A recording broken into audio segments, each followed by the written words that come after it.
Ready? Okay. Yeah. Cool. Welcome. Today is the first episode of Wolf Den Podcast. We were inspired by uh, multiple groups of artists at South by Southwest who were sort of troops of artists. You know, they were musicians, performers, comic book artists, you name it, influencers, whatever. Some of them were just like kind of traveling around and like they would just perch a camera up, bring in people, And just have a kind of chat. hot session really fast. It's like, Yeah, come on in. yeah, totally. And like it's kind of bohemian in that sense. And Gotcha. we were inspired to do the same. So, welcome. We got Trey here, Hello. Gabor, and I'm Hi. Sky Wallen. And yeah, we got all these comics here. This is our graphic novel. That's chapter 2. We got chapter 1 over here. Chapter 3 is coming out. And 3 of us have been working hard on it, so we're super excited. Been more than me, but yes. No, you've been killing it though. Thank you. Thank you. Yeah. It's a great product. Like I'm excited to see it come to life and spread amongst the community and the comic book community. Yeah, me too. And but you've been to tell us a little bit about your background. We brought you on of the Team Wolf like a few months ago Right. to help run the The social, Kickstarter pre-campaign. yeah, pre-campaign, social media, managing that. Um and just kind of getting us ready for the Kickstarter and then managing the Kickstarter progress as we go through and get this launched. And we're just trying to make sure that we can get these copies made for you guys. My background is mostly in film and TV production. um, I attended the Austin Film Society's Creative Career Workforce Program, which actually kickstarted me into meeting Martin Jones, who is the head of Austin Studios, who put me in contact with Sky. And me and Sky hit it off, and then he brought me onto the project, and I'm happy to be here and help out. Yeah. So just using my expertise in being a producer, writer, and director, just kind of using that to navigate the space and reach out to other creatives and lend my creativity and creating content to push this into the right audiences, make engaging content so that way we can build an audience for the book for when it releases. Mm-hmm. And I learned that you are a big comic fan. Yes. A graphic novel fan. Love them. Yeah, and I checked out your Instagram. You're following all Yep. the biggest artists All the and biggest artists, all the Marvels, DCs. I go see all the movies. I crap on them if they're terrible. I praise them if they're good. I still believe to this day, the reason I stopped watching the Oscars is because The Dark Knight should have won Best Movie in 2009. So prove me wrong. yeah, not forgiven, not forgotten. No.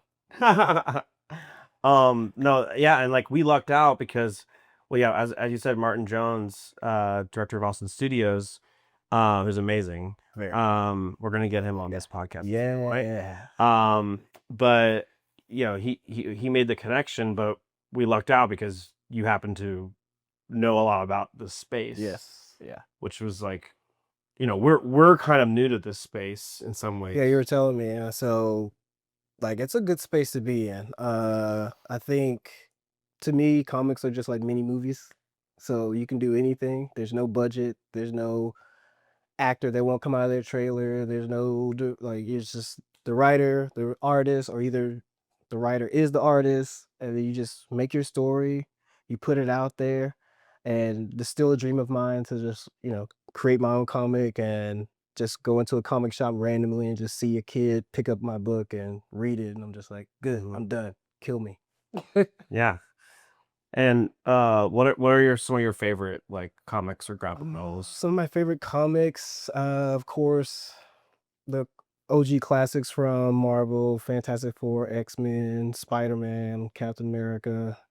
Some of my top favorite superheroes, Batman, Robin, um, Green Lantern. So there's a TV show coming out with that. I'm very excited to see where that goes. Daredevil, I haven't watched the new series yet. It looks good. Favorites, so Have you seen the new animated Spider-Man show on Disney Plus? I haven't, but I heard it's really good. Very strong.